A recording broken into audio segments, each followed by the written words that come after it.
Hi, everybody, and welcome to the Kidney Coach YouTube channel. I am naturopath Fiona Chin, co-founder of Kidney Coach and Coherence, a range of supplements designed for people diagnosed with chronic kidney disease. Whether you have a low EGFR or high creatinine levels, we might have a supplement for you. This is actually the first podcast for 2026, and I'm doing it with one of my favorite people in the entire world, the beautiful, the lovely, the stunning Stephanie Modavis. If anyone hasn't come across the beautiful Stephanie, she's a regular on the YouTube channel. She's also part of our Kidney Coach team. She I was just saying to Steph before we hit record, she is an expert in the kidney field because she has real life lived experience, having gone through 2 transplants and dialysis, and having waded through the swamplands that is Western medicine and what your physical body goes through and all those things when you get to levels of needing a transplant and of dialysis, and has come out the other end and is really such an amazing advocate for other people going through the journey.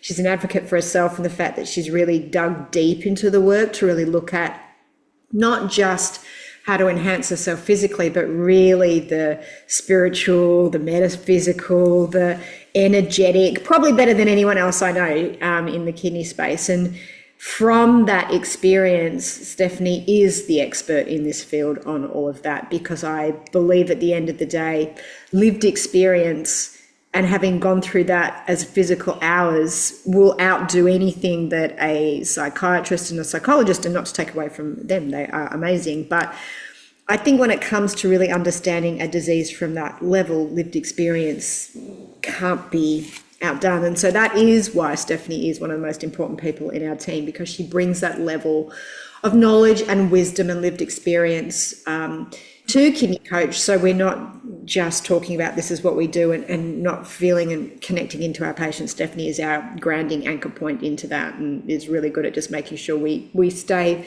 in alignment and true to what that journey looks like for people. So Stephanie, I want to just acknowledge you. Thank you for being part of our team.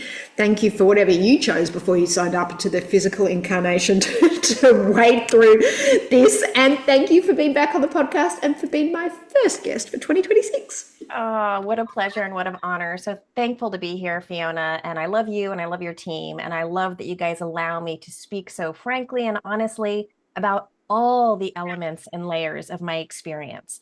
And, we've talked about a lot over the past year, maybe even longer than a year now. Yeah. And, you continue to allow me to uncover these hidden layers about my realizations of what it's like to live with kidney disease, go through all of this stuff, and then not only come through as somebody who can live normally without dialysis and somewhat healthy kidney function, but to literally expand on such a greater level that's why I do what I do, because I want to make sure that patients know sometimes the bar is set low in the traditional system as so far as what they can accomplish afterwards. There's a lot of fear, especially if one is transplanted or their function is still low. It's a fear-based model.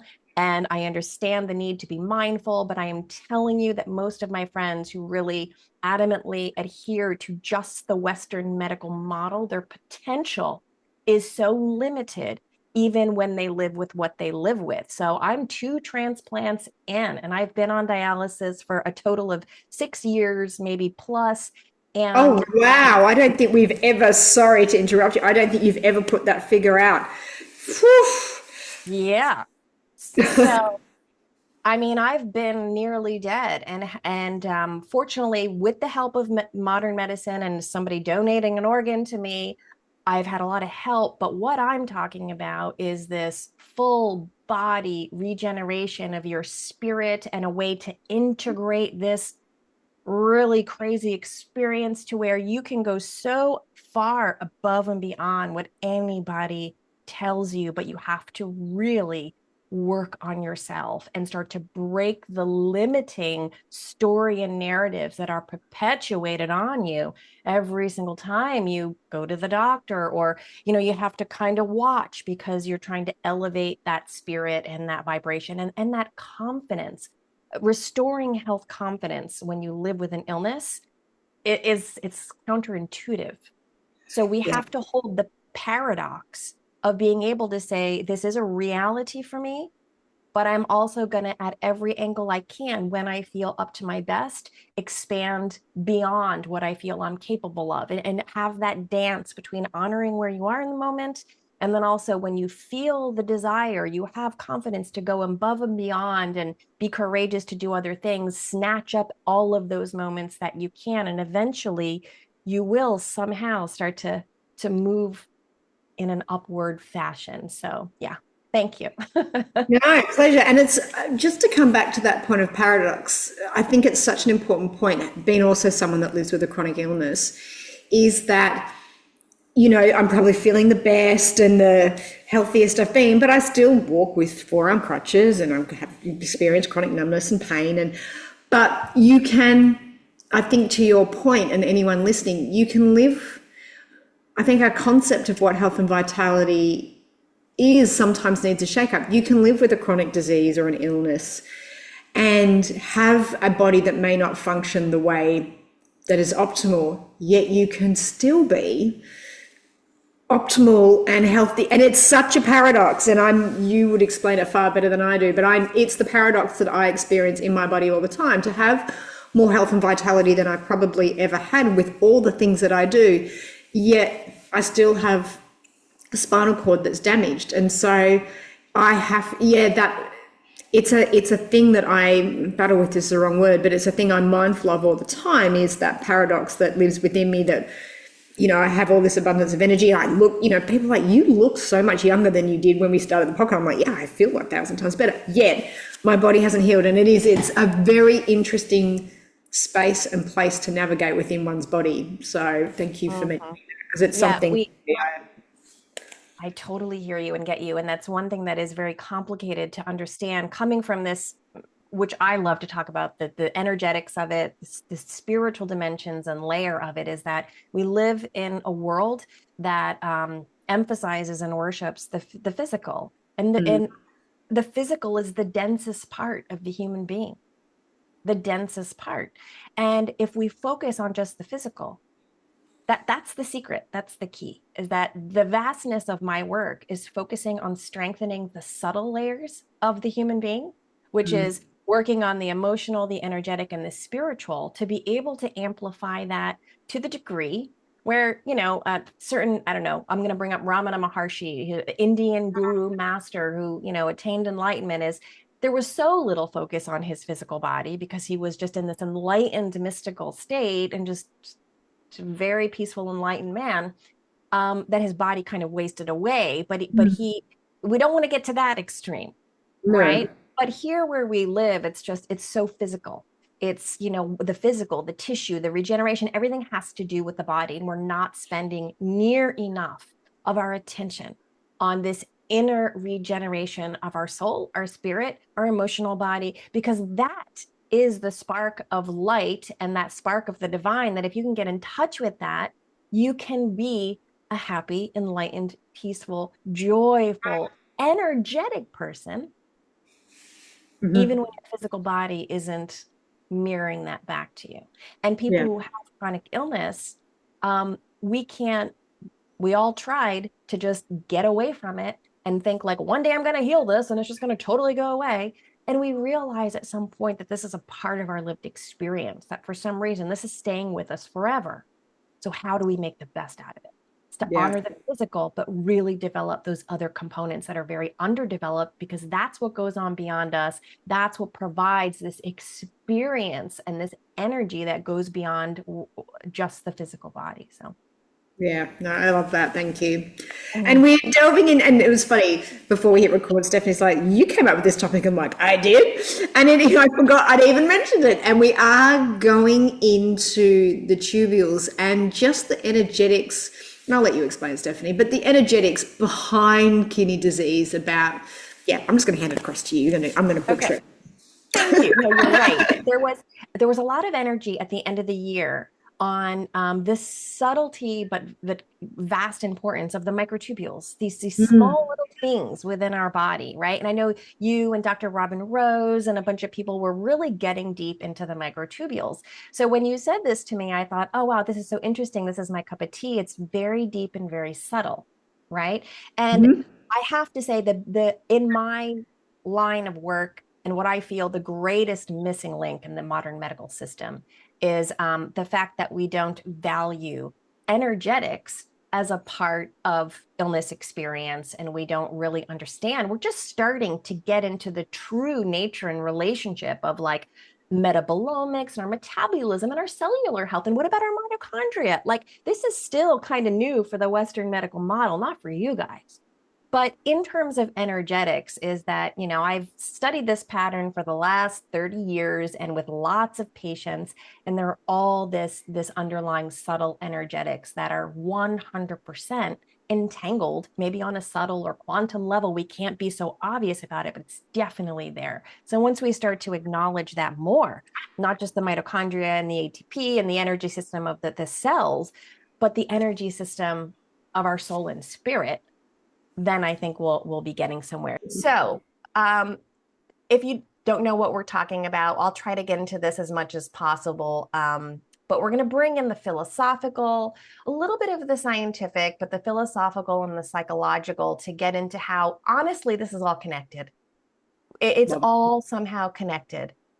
So I got these really cool, like AI helped pictures from my titles. So it's kind of futuristic, but Cool. they're the kidneys. My kidneys don't look like that, but there are two very lovely, healthy kidneys that in my body, I would consider like these are my etheric kidneys. These are the kidneys who've received the regeneration from the work I've done on an inner level. These are my happy kidneys within me, even though my physical kidneys don't look like this, but these are the kidneys that I've cultivated and curated on that etheric plane because I've gone deeply into understanding maybe what they needed that I didn't quite understand, and maybe the ways that I, without even knowing, maybe contributed to some of the stress that was put upon my kidneys. And that's hard for some people to swallow and digest.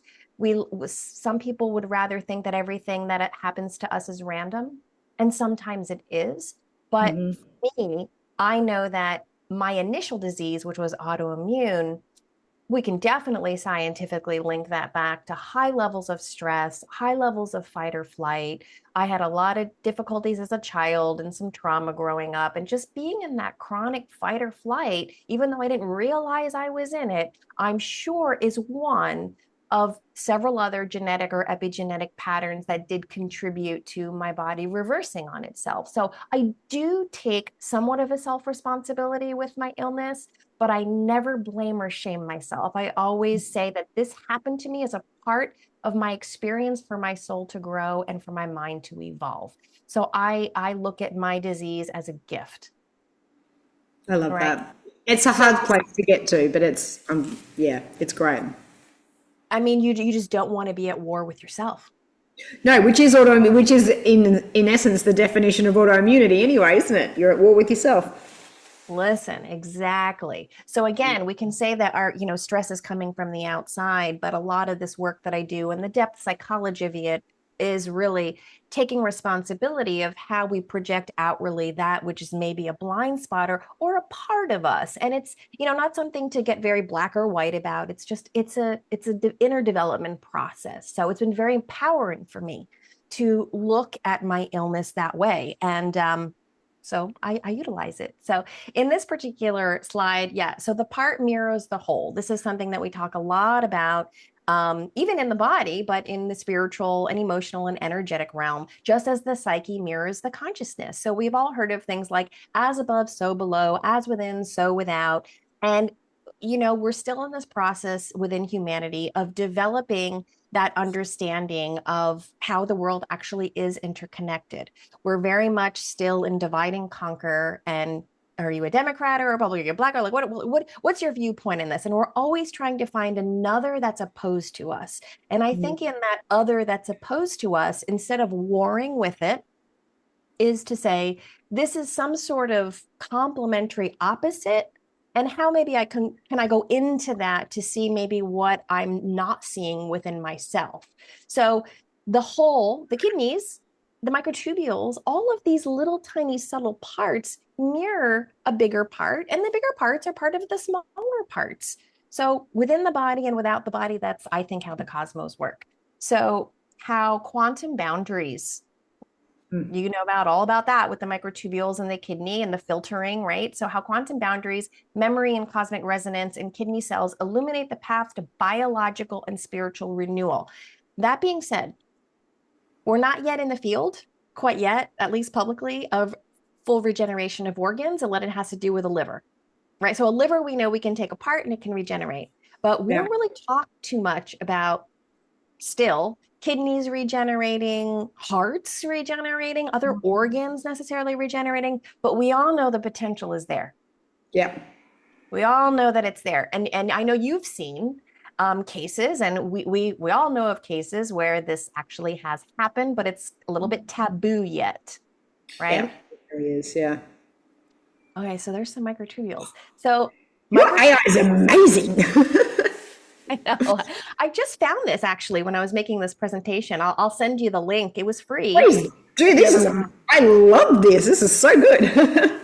Like we're in interstellar. It's like a futuristic. Yeah. Okay, so microtubules as dynamic gatekeepers. Microtubules act as intelligent filters within kidney cells, embodying the metaphysical principle of discernment. And we've talked, you and I have talked a lot about boundaries and discernment and the relationship between what the mechanics of the kidney and everything in the mechanics of the kidney and what its job is so clearly related to boundary systems between the outside and the inside. What do we Hmm. let in? What do we let go of? And do we have the wisdom to understand which goes and which stays? And I can Hmm. tell you with all confidence that I am a recovering people pleaser, which we talked about a little while ago. I would have labeled myself in the past as a very empathic person. And I can tell you right now the amount of times that I put other people's well being over my own and threw myself under the bus because my discernment was not, I wasn't confident enough to hold my own boundaries.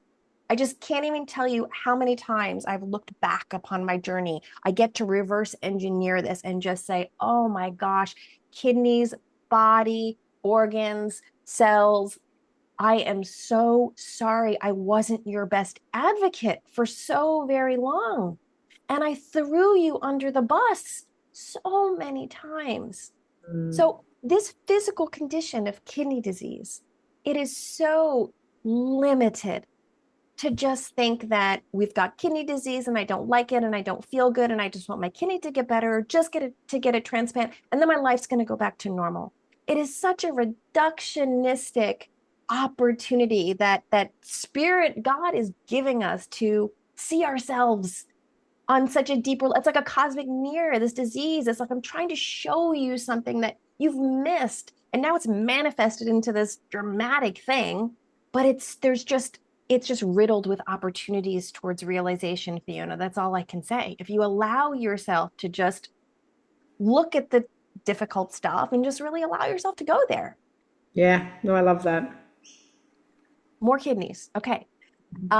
Microtubules, the intersection of science and spirit. That's what I really like to talk about. I'm not that skilled in the science. I let that up to you and I let that up to other professionals. I have a huge crush on science because I consider myself to be more spiritual. So it's like my counterpart, although he doesn't recognize me.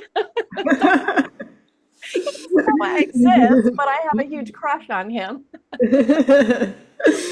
Okay. So the scientific lens would say that there's this dynamic instability that directs what cargo or signal passes along the cytoskeletal tracks. Um, the philosophical part of this, again, I'm kind of overlap these disciplines to just kind of start to connect the dots on a broader level. So the philosophical mirror is this symbolic boundary work, deciding, as I just said, what we allow into identity or our consciousness and what we let go of.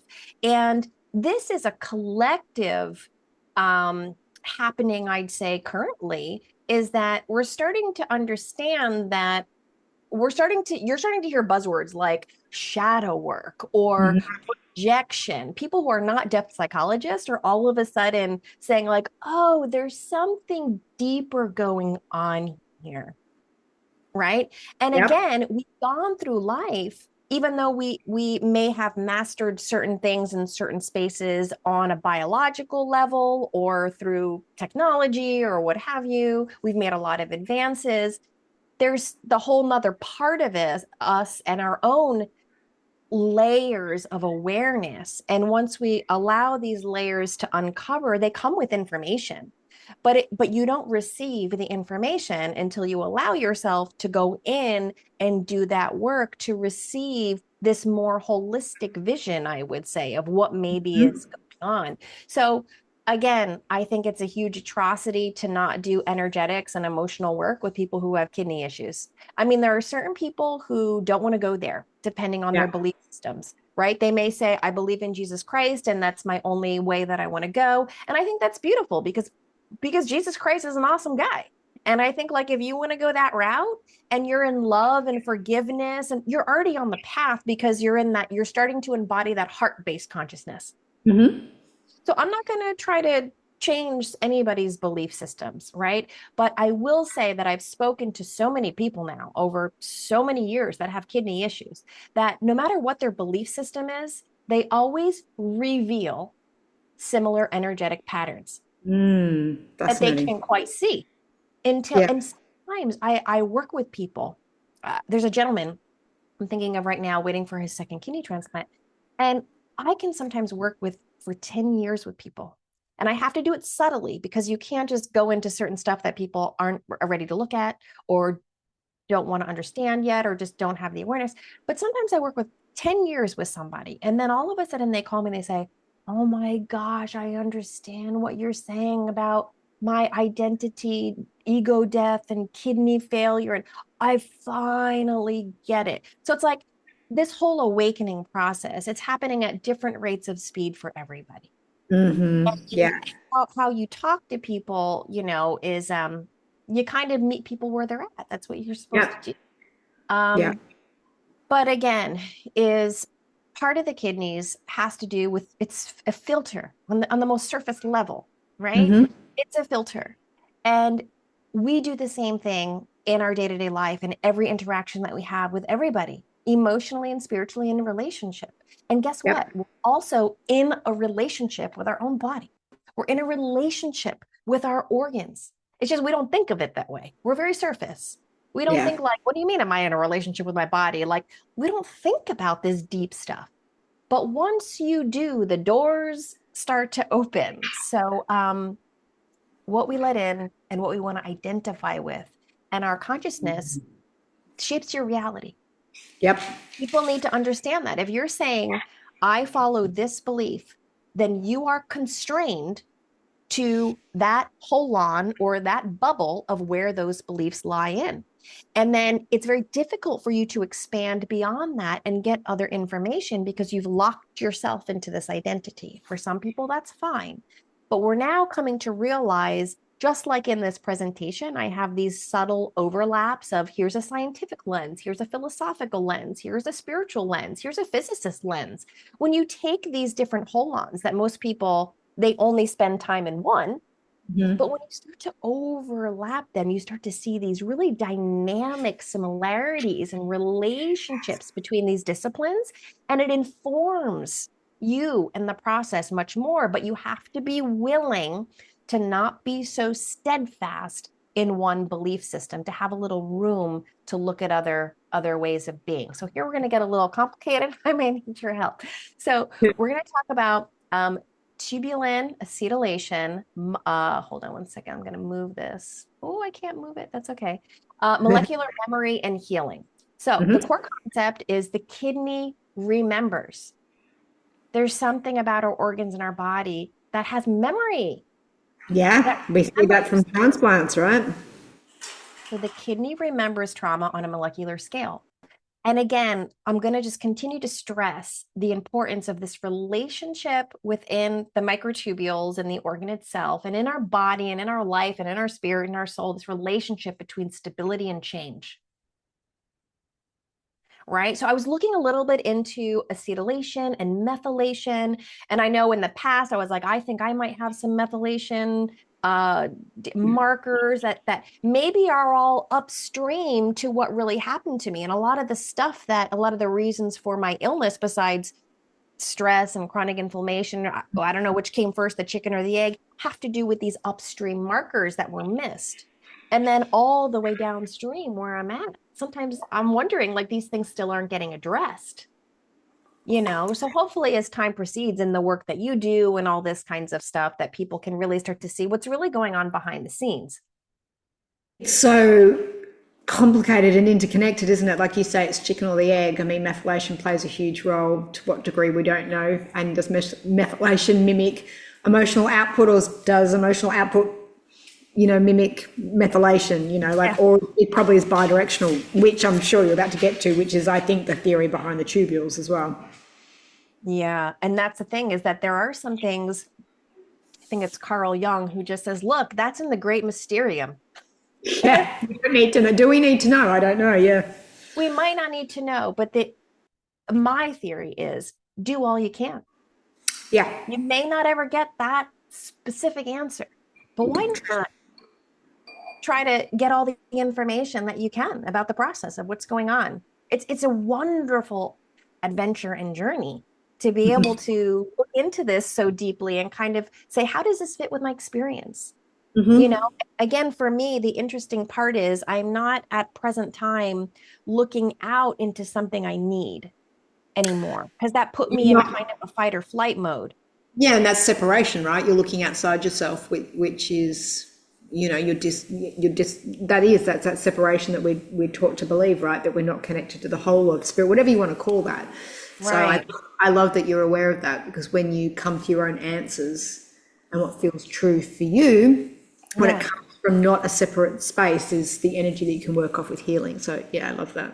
There's something different that happens when you relax enough. Now, listen, I'm 2 transplants in. I'm 11 years into my second transplant. We all know the medications are nephrotoxic. My GFR isn't perfect at all, but I'm in my journey enough to relax into this process, to see that my body can actually handle a lot before things get like very serious. And because I'm in that state of not chasing Yeah. an outcome, Yeah.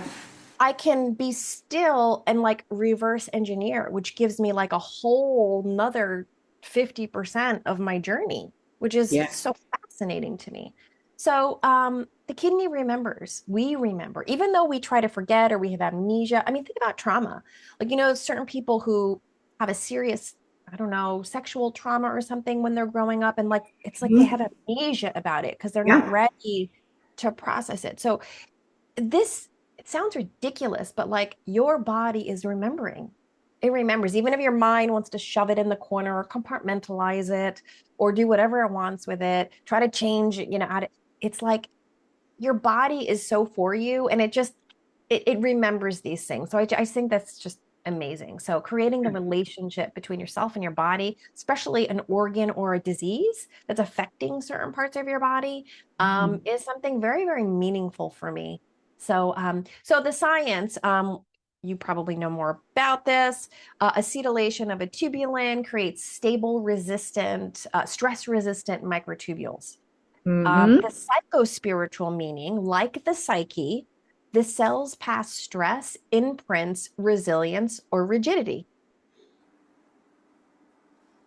So Again, fascinating, because that's, I mean, Dr. Rose and I talk about this all the time, that we see changes to the microtubules first when they start to get rigidity within the microtubules. You can't filter certain things in and out as soon as that tissue starts to change, which is the deep physiological changes that happens also in the nephrons, where we get a fibrotic change, which is what you're talking about as the beginning of fibrosis. So yeah, so fascinating.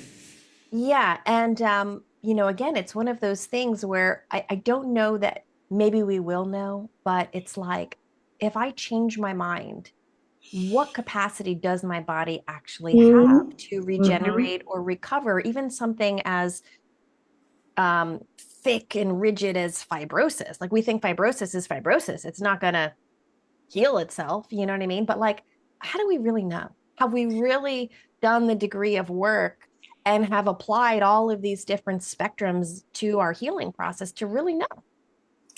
It's a fabulous question that I don't know the answer to, but you're absolutely, at the very least, when you're on a chronic journey, it's a question to ask, right? Because when you've got a chronic disease, you end up, well, at least for me, I'm like, I'll do anything. So it's like, if I have to lean into being softer and more flexible, because I also have a sclerosing disease of my spinal cord, then why wouldn't I do that? So, yeah. Yeah. And, you know, in Chinese medicine, the kidneys are connected to fear. And, you know, I remember back in the day when I was first diagnosed, like my doctors were like, are you stressed? Like, do you? And I'm like, no, I'm not. The problem is we're so numb. And a lot of us are in survival mode that we really don't know the true state of ourselves because we've never actually truly felt safe, stress-free, totally calm and at peace, because that's not the society we live in. And most families don't provide that for us. So it's like we don't really know what's up until we really start to pay attention. And most of us don't pay attention to ourselves until something's wrong, or if we're hypochondriac. But most people don't really know until something's up. Yeah, You know, 100%. and it's so bad now with all of the distraction and what we got going on now that I talk to clients and people and I say, what are you feeling? They say, I don't know. I cannot even identify what I'm feeling. So this is reverse engineering that process is really getting you in touch and not demonizing your feelings, getting in touch with them, not to be a victim of them, but to be more compassionate to your body and to your feelings and to try to make a whole peaceful relationship with you and yourself, basically. So you already know this with being connected to Joe Dispenza, but Lipton talks about cellular consciousness, Candace Pert, molecules of emotion, and Jung, who I like a lot, individuation under pressure. So I'm just like, I love this because I'm like, I can kind of see all the overlaying patterns, you Yeah. know? It's a very scary picture. But Oh, uh, really? but No? I thought it was kind of interesting. It's like, look, stress, trauma, memory, cortisol, trauma, stress, PTSD, epigenetic changes, like our little kidneys are really like, depending on our certain circumstances, our genetics, our epigenetics. Remember some of the stuff we are carrying. If anyone's done any sort of ancestral healing work or internal family systems or anything like that, you know that we're all connected Yeah. and we do carry stuff that's from generations. So the kidneys can take a beating.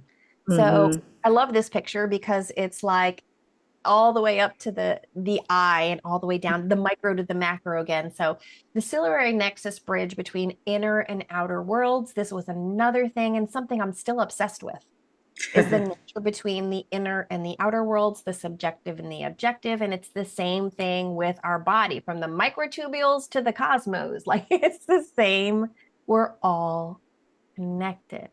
So scientific principle is that the kidney primary cilia supported by microtubules sense the flow of urine and transmit mechanical stimuli into biochemical response. The Mm-hmm. symbolic resonance is cilia as antenna of perception, akin to the third eye. And how are you perceiving situations?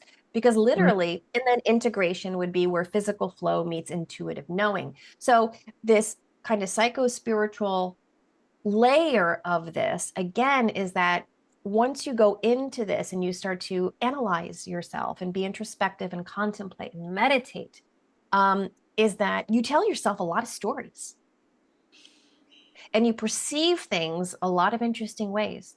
And we're coming to realize a lot of our perception and a lot of our stories may be based off of blind spots or past traumas, or we're just taking these situations, not realizing that they're in there, and then creating new realities with new stories with old patterning and wounding overlaid on top of that. Yeah. So, really understanding that we have the power to perceive a situation in many different ways. And until you become aware of that perception and you become attuned, like an antenna and sensitive to, you can make yourself feel like crap telling yourself Mm-hmm. a story, and you can make yourself feel really grateful and peaceful by telling yourself the same story in a different way. Yep. is so incredibly powerful, and it has psychological, biological, and physical repercussions, because we all know on the most surface level that chronic stress, chronic fight or flight, negative self-talk, negative thinking, all of this heavy, dense emotional baggage affects not just our physical body, but our mental health and our relationships. Absolutely. And on a collective level, they would say your negative output actually affects the whole, affects your family, affects your friends. And when you throw out your trash, like negative energy, it does go, like, I love studying biofield theory, like your crap goes into the field. And even if you don't see it and you feel like I don't get to be responsible for my garbage, the reality is, if you're looking at the cosmos from a holistic perspective, is that you want to clean yourself up so you're not throwing your garbage out into the world, not your physical garbage, your psychic garbage, your anger, your guilt, your frustration, your hatred, your division. Like, clean yourself up so you're not dumping that stuff into the world unconsciously. Yeah. Yeah, I've got all these visions of people throwing rubbish out of their car as they're driving along. It's people doing the same with their words or the keyboard warrior comments, or, it's just bleh, bleh. Yeah.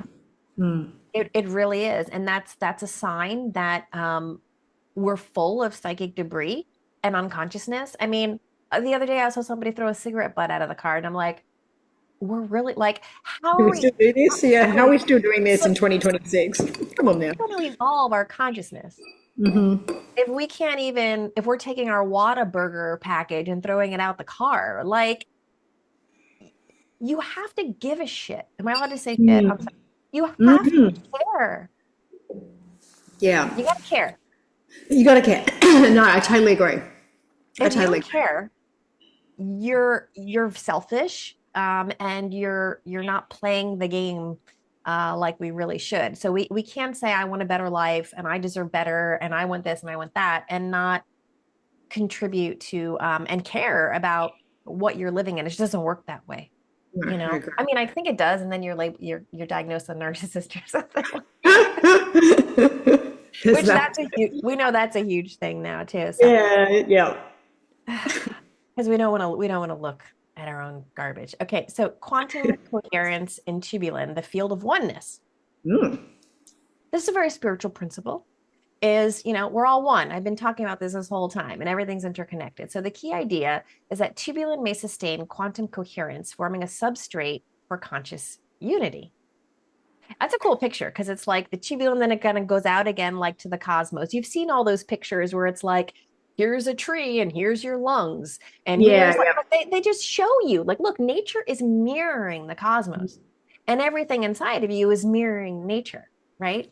So this is cool stuff. I don't know. I'm sure you know about these guys, and I'm researching a little bit, but I'm not a master. I don't. The theory of source, I haven't come across Hammeroff and Penrose. Oh, Penrose's, maybe Roger Penrose I maybe have heard of, but no, any more. Yeah. So Roger Penrose, I think, recently passed away, but I think he Yes, I won think that's why, maybe. prize for Nobel Peace Prize or something. But yeah, so these guys actually have this thing called OR. So it's orchestrated objective reduction model. And it really just simply talks about that, is these small structures having this coherence that mirrors in the cosmos. So they're on to something. I think that everybody that's in medicine at this point, or cares, or in functional medicine or whatever, should be studying what some of the, like, latest astrophysicists are studying, and understand, like, it's connected, you know? So the parallel on the mystical side of things, which is, again, yet another layer up or out, is the mystical notion of all life as entangled in the same field. So Brahman, implicate order. I mean, again, you can just see this in so many different fields. So cool picture. Aromatic rings, resonant. Oh, it looks like I'm missing something there. Maybe not.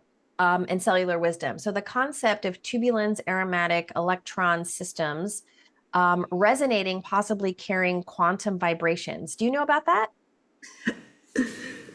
As I choked to death. Sorry. Sort of. No. I forgot. Air gone down the wrong hole. I'm actually about to do a webinar to vets, sort of around this, more to do with the fascia and how photons are moved through fascial tissue, Right. and then how water is stored in the body in crystalline form, which is why the kidneys are so important, Yeah. and how fourth phase water and all of those sort of things move water in and out of this crystalline form and structure, and how we move biophotons. And it sort of is around this sort of a little bit. I haven't gone right down into the aromatic electron systems, but there are theories with this quantum vibration. It's through those more fascial networks and things like that, about how we move basically biophotons in and out of wave. It's the whole Particle wave. is it about, yes, exactly, particle wave theory. So and the tissue's ability to do that, and what happens on the quantum level. So sort of on a side level, like, so I'm doing it with fascia and vets. So yes, Yeah. on a side note, that all of that's going to be very similar about how we are actually light beams and move light around. I think in the next 5 years we'll really understand we are light beams with this model around the fascia and fourth phase water and the bioelectron flow. Yeah. And there was, the Nobel Prize just 2 years ago was that we found cells have aquaporons on their surface, and how we move water in and out, and then how this model starts to work. So yeah, so fascinating. So that's to the level that I know it. So please, if you've got a deeper understanding of it, please speak to it, because that's. I mean, I think again, this is all kind of cutting edge material, right? But there's something in when I say the spiritual field, or the medical intuitive field, the medical mystic field, they tend to be able to channel information. People who specialize in kind of the medical mystic field. Yeah. It's like they can channel things, but sometimes it's kind of high and it's not totally right, but they're seeing like a holistic structure. And I know back in the day, 15, 20 years ago or something, like there was this whole movement of raising your vibration. Okay. I And remember it well. yeah. So it's like, I remember I used to do workshops on that. And there's, at that time, I think it was more of an ability to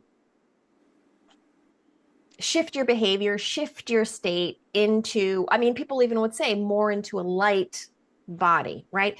I think what we're realizing right now that it's the information is coming down enough to be able to understand, like, oh no, this is actually very practical and very tangible, is that we are light, and light operates and functions in a particular way when things are coherent, and when things are not coherent, the angles are bending in different ways, and it's creating distortion in the cellular matrix and in the body, way water flows through the body. So the goal would be to cohere yourself. And where does that start? Because you can't consciously say, I want to cohere my kidney cells in an appropriate fashion, right? That would be awesome. I think they did that on Star Trek, maybe. But where does it start? It starts with, it's a cascade effect that Yeah. starts from our thoughts and our feelings. And then it's like a thought comes in, and we all know that, like, sometimes our thoughts are just being received, that it's just they're just coming in, and sometimes they're not that friendly. So you, Yeah. again, back to that discernment process, is like, what thought do I need to let go of, which is most of them, and then to realize, okay, like when I'm in a state of stillness and I feel at peace with my life's experience, I receive information, and I receive a download, or I receive something really important when I'm clear. When I'm working and I'm flooded with overthinking, I can't tell the truth from fiction, or a nasty little gremlin of a trauma trying to come up and scare me from something that's real. And then I'm all tangled in this web that is has a lot of black holes in it that want to suck me into places that I don't really want to be. So it's Yeah. like, I think that's the only thing we truly have more control over. And a lot of the mystics and a lot of people will say all is mind. All is mind. So that's something that we have to work on, is our mind. 100%.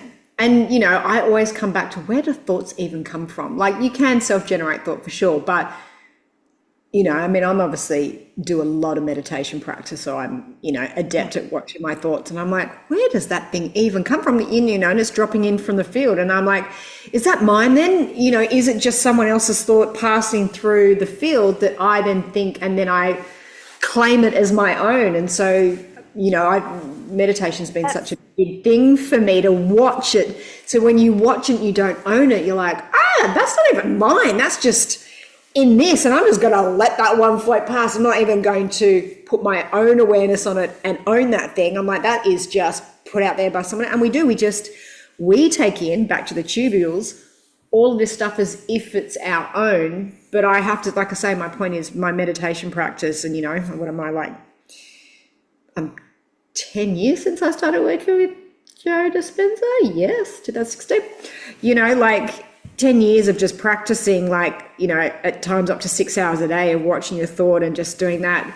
And I'm still by no means anywhere near as onto that all the time. But you definitely start to get a feeling like these aren't even mine. They're just floating around, and we pick stuff up, and then we put our awareness on, and then down a rabbit hole of thought we go, and we claim it.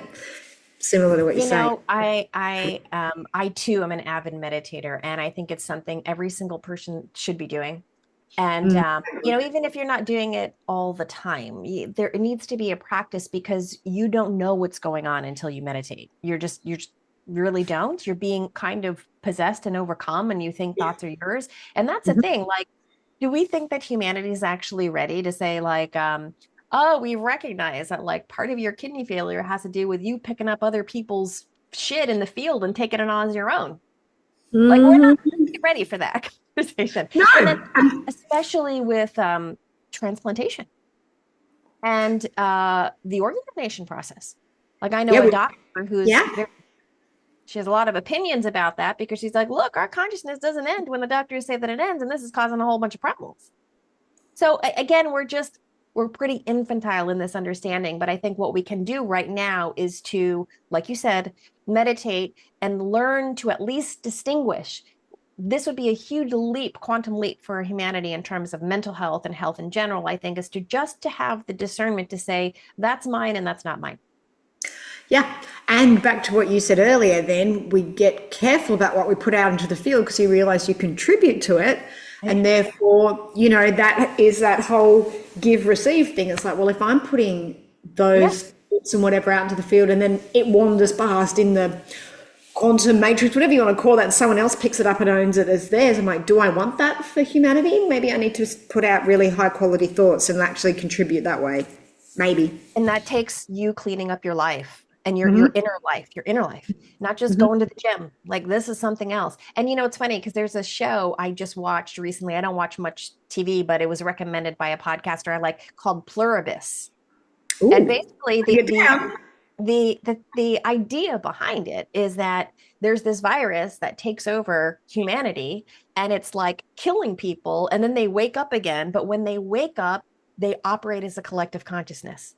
They call Ooh. each other we. They all have this. They're very loving, and there's like 10 people across the world who somehow didn't change over, and they're trying to figure out, like, what the heck is going on here with these crazy people. But it's almost like they're kind of like an enlightened race, but it's just so strange. And the normal people are like, what is wrong with you?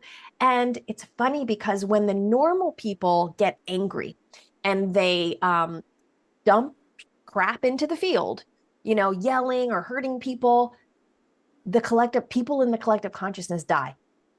So it's exactly what it's saying. It's saying, you're hurting people when you do this that you don't realize. Like, you could be contributing to deaths by your poor behavior somewhere else. Again, it seems so bizarre.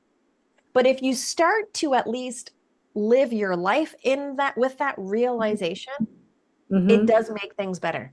Yeah, Become for sure. healthier, happier, more peaceful. So yeah. So fascinating, these things. This is a great photo. Yeah. So microtubules and the archetype of the cosmic spine. Mm. Um, this kind of Kundalini spine and the chakras has to do with the whole awakening and the consciousness evolution process. So The idea is that microtubules embody the archetypes of the axis mundi, connecting all realms of being. Jungian and mythic connections would be the spinal column as the world tree or the Kundalini channel. And the medical aspect is the cytoskeletal organization aligns cellular polarity and orientation, literally an internal spine organizing function. Mm-hmm. Okay, so so focus, cellular filtration mirrors psychological boundaries. I wanted to talk about this. So kidney filters, balancing flow and retention, again, in and out, the inner world, the outer world, the subjective and the objective, the story and the truth, like being, perceiving, like what story are you telling yourself? This is a huge thing when I work with kidney patients and Mm. people in general. I'm like, please tell me the story. And it's funny because in medicine, you don't have time to tell your story.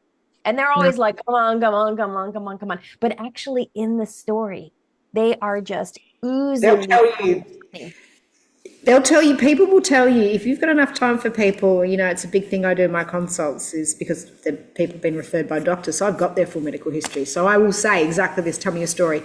And in the story, you'll hear all of this information and about what potentially on an energetic is going on. People will tell you without maybe even realizing they're telling you. Yep. And then once we get the story and we go a little bit deeper, you can start to see the patterns and the collective patterns and the similarities. So it's just so fascinating. So, so the psyche filters choosing energetic and emotional inputs, being wise about that kind of stuff. And you need to study yourself and meditate to be able to do that. And then philosophers echo boundaries as wisdom. So there's just a couple philosophers there who, again, talk about the same exact thing. There's a cool little picture, balancing flow and retention, choosing energetic and emotional outputs, honoring boundaries as wisdom. There's this, empath, sensitive people, people pleasers. We've talked about this so many times. They really get confused and they think boundaries hurt people. They don't want to hurt people. It's just there's something that some pattern or something that comes through the bloodline. It's in one of my bloodlines where it's just we somehow feel that honoring the self is selfish or self-love. I mean, sometimes certain religions will say self-love is dangerous. It should be only love for God. And it's just, there couldn't be anything further from the truth than to develop love for yourself, because love for yourself is love for the whole. When you love yourself, you love people more. You don't, if you're doing it the right way, you know what I mean? Yeah, I mean, Brene Brown did that amazing research and she found the people with the best boundaries.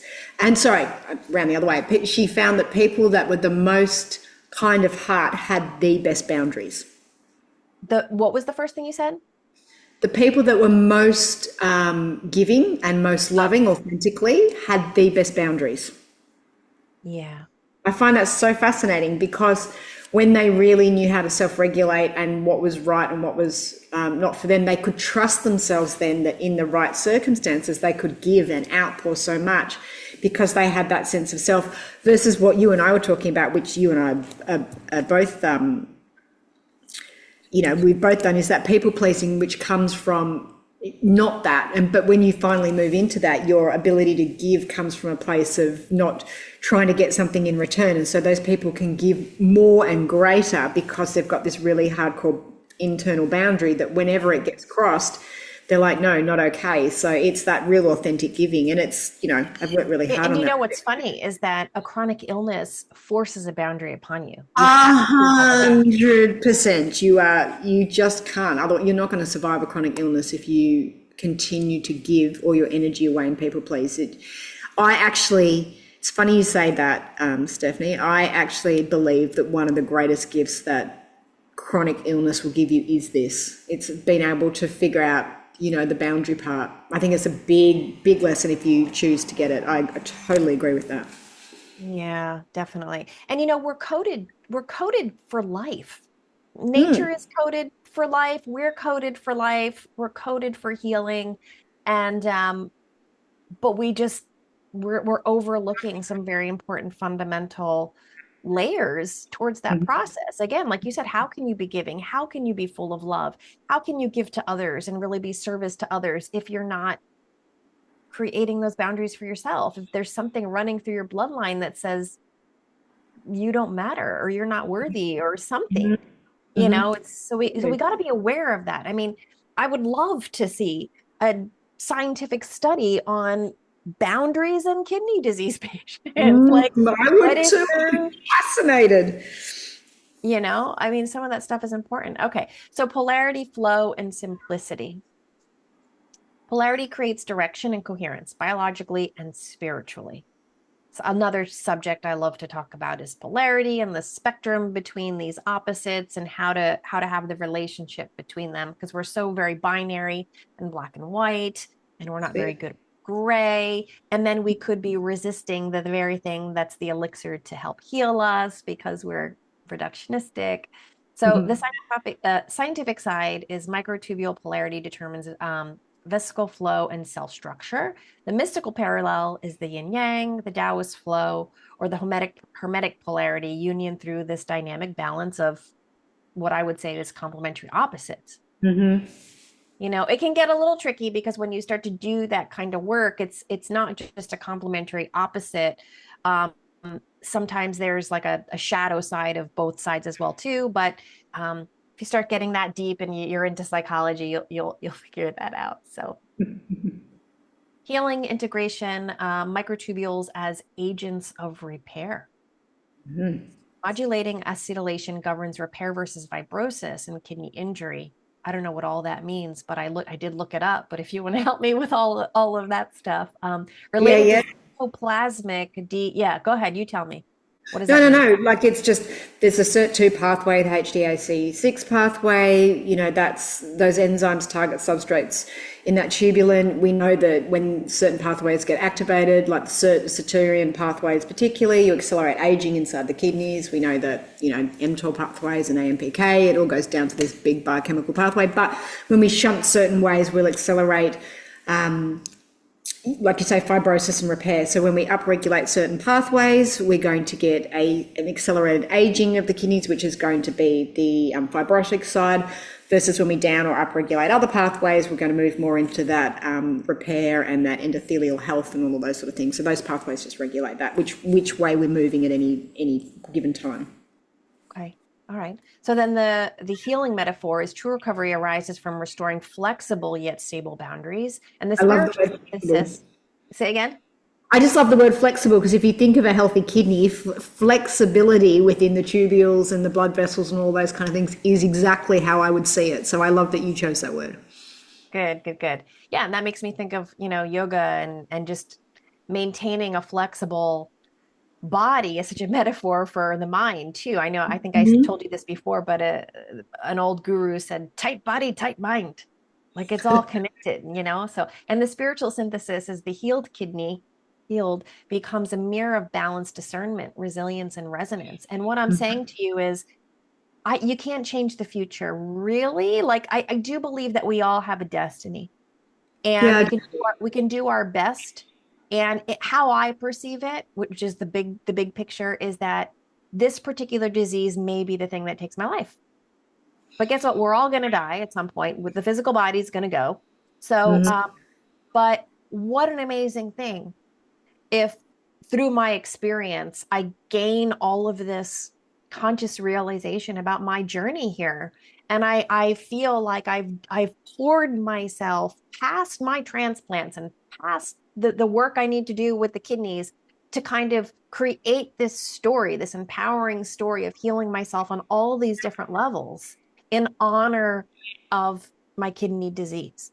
And maybe it doesn't save my life here, um, but maybe something happens later with my consciousness in the afterlife because I've committed myself to this kind of realization and I've done this work, or somehow it shifts something in the bloodline. Like we don't know, We but don't. most of us know that it doesn't end when the physical body ends, that there's some sort of return to light, there's some sort of return to consciousness, and maybe you believe that there's another experience. And I just feel like as much work that I can do to become conscious of how my amazing body works and as how we work as humanity in a collective, and whatever I can do to be more loving and be more aware and more consciousness, I'm on board to do it. No, I So love that. Yeah, so this is just like a little chart, and this is something that I do a little bit in my private work. I kind of use some different layers of just awareness. So it's a chart that emphasizes emotional patterns, root chakra linked to ancient wisdom, kidney metaphysical correlation, energetic imbalance, and self-healing practices. It condenses these different layers of work. And you can look here, the emotional pattern for the kidneys. For me, I've learned that it really revolves around fear, insecurity, empathy overload, unresolved anger, and spiritual disconnection. So Yeah, those are okay. the core principles that I help to work on. And I've noticed that each individual has a little more debris in certain areas here. Yeah. But I can tell you for myself, I relate with all of these, and it's again, it's something that I work on and I create awareness to, and I have a positive relationship now to these patterns wherever they come from. And I just do my best to recognize when they come up and to change my perception around them and be compassionate and change the story and clear my mind and get back in touch with that positive aspect of the field and just keep going. It's like a constant realization and course correction. And it cuts down on time and space of our suffering if we have the awareness. But if we don't have the awareness and we don't do the work to become aware, we can never work towards coherence and reduce that time space where we suffer and maybe create more problems because we keep telling ourselves this story that's contributing to a suffering pattern. Yeah, Dr. Joe used to call it the refractory period. How long it Yeah. takes from having a thought, moving into a belief, into all of that stuff before you can catch it and go, hang on a minute, I am completely creating a story here that actually has no truth to it. So yeah, you want to shorten your refractory period for sure, which is exactly what you're saying, which is amazing. And that's that Yeah. consciousness. The more aware you become, the faster you'll start to pick up these things. And it is like you say, it's a work in progress. I don't ever want anyone to think that I'm like a perfect being all the time. I have thoughts, beliefs all the time that I'm like, and depending on what it is, until I pick it up and go, oh, hang on a minute, I've completely made a truth or a story out of this. It's like, that's why I love Byron Katie's work. I'm like, is this true? Yeah. Like, is this thought true? Is it really true? How do you know it's true? Who would you be without the thought?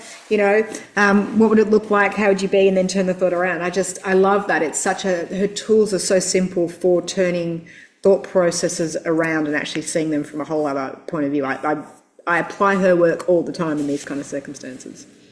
Yeah. Yeah. No, it's a work in progress and we are great paradoxes. And that's the most authentic way that we can present ourselves. It's not that we're sitting here as two women with chronic diseases and our life is perfect and we got it all figured out and oh look, we're perfect. It's actually, I mean, when you go down this sort of path for myself, which is more of like a mystical spiritual path, it's actually the work gets a lot harder the deeper and more where I get. So it's just Oh, I it's a know. chronic paradox that's expanding into more difficult situations that I'm then kind of tested to deal with. So it's just I still am a human being and I still got the same issues that I work through.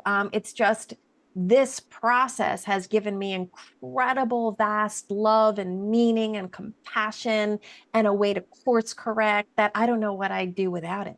So that's why I share what I share. And I just wanted to say that a lot of this presentation, again, was these overlays of pioneering physicists, depth psychologists, spiritual mystics and gurus, and integrative doctors. And to me, that's the way of the future, I is agree that with you. we're taking these fields and we're starting to actually see how they're connected. And I think if we would listen and inform one another of this stuff, medicine could really take a vast quantum leap.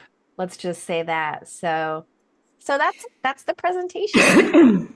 Well, I love that. Thank you for your beautiful presentation, as always. You're Um, welcome. what I wanted to ask you, what have you got for 2026, Stephanie? What's your thing for 2026? What have you decided that you want to work on? What are you trying to embody this year?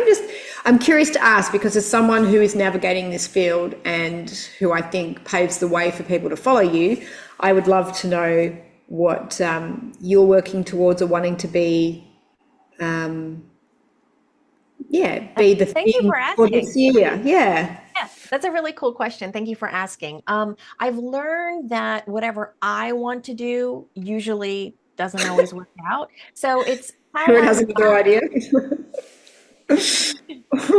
trying to change medicine a couple years ago. That didn't go so good. So what I've learned to do is to relax to move towards what feels most exciting for me. I And, love that. and it usually is pointing me in a clear direction. I don't have the whole picture, and Mhm. I don't ever know the whole picture, but I can tell you what most excites me right now is doing a lot of the work with always doing a service to try to help people shift their perception around their story if it's creating pain and suffering. But on a personal level and my nerdy level is I'm really, really interested, as you are, in helping people to understand light coherence and the process of photons and the process of understanding that we are all angles of light in a human physical biological body, and helping people to understand how to rest more in that awareness that we are angels in training, and that how can we live fully in this experience and be human while still amplifying and working on and realizing that our consciousness goes on beyond this body. Oh, So that's kind of what I'm really excited about. I love that. Yeah, how about you? But very similar in a fair way. I mean, my nerdy brain, you know, risk taking self. At the moment, I'm trying a whole pile of crazy molecules to regenerate the spine on quite the science level. I'm conducting a whole pile of scientific experiments on myself because I have access to stuff because I'm very blessed. So on the physical, Yes. I'm doing that. On the metaphysical, very similar. You know, it's while I work on the physical journey, it also has to come from a surrendered space of, I'm trying to very much lean into the fact that, let's say I always have to live with a bit of chronic pain and can't walk properly, that's okay, that doesn't define me. That's my ongoing self. Achilles heel, we all have one, yeah. Yeah, and it's the one that I continue to work on, that, the physical body is just part of it and it's not the whole and all of those sort of things. So, and it's just that. So that's the one that takes the most work, but not when I do it properly, but when I get it, is the most rewarding, because that everything else will drop away, and I actually get a lot of gratitude and joy when I can actually lean into my journey and where it's at, and actually see all the blessings behind it.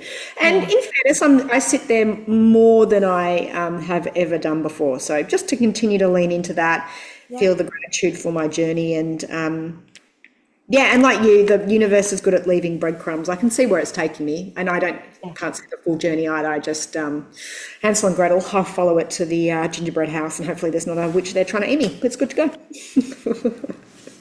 I love it. Thank you so much for having me, Fiona. Always, we'll have you back. So if you want to know more about what Stephanie does, head to www.kidneycoach.com, go up to more solutions, and then go to the coaching. You can actually book a one-on-one with Stephanie there. I highly recommend it, especially at the beginning of the year now. This podcast will come out probably in February, March by the time it comes out. But, just to really get a good idea of where you're at, where you want to move forward in your journey of healing. I think Stephanie's such an amazing shepherd to walk you through that journey. And I do think that when we're addressing the whole, you need to have someone like Stephanie, and whether you choose to do it with a psychologist or a counsellor or someone that's walked the path before, I'm a big believer in having someone who has a torch and actually knows where to go. So, my recommendation will always be for Stephanie to how to navigate that journey. I think she's such an asset to anyone that wants her on her team. Stephanie, as always, we are grateful to have you as part of that team. If you want to know more about Kidney Coach, head to kidneycoach.com. You can also find us on all the socials under the same bit. Make sure you hit like and subscribe. That's one of the best things that you can do for us. It helps algorithms, it helps our content get out to other people that are suffering chronic disease and kidney disease. We've got some exciting things coming from the podcast this year. We've got some new guests that we'll have on board, and hopefully we can get back some regulars as well. And we look forward to seeing you next time. I want to say thanks for everybody for being part of our community. Onwards and upwards. Stephanie, as always, thank you, you beautiful goddess self. I will see you in the next podcast. Thank you.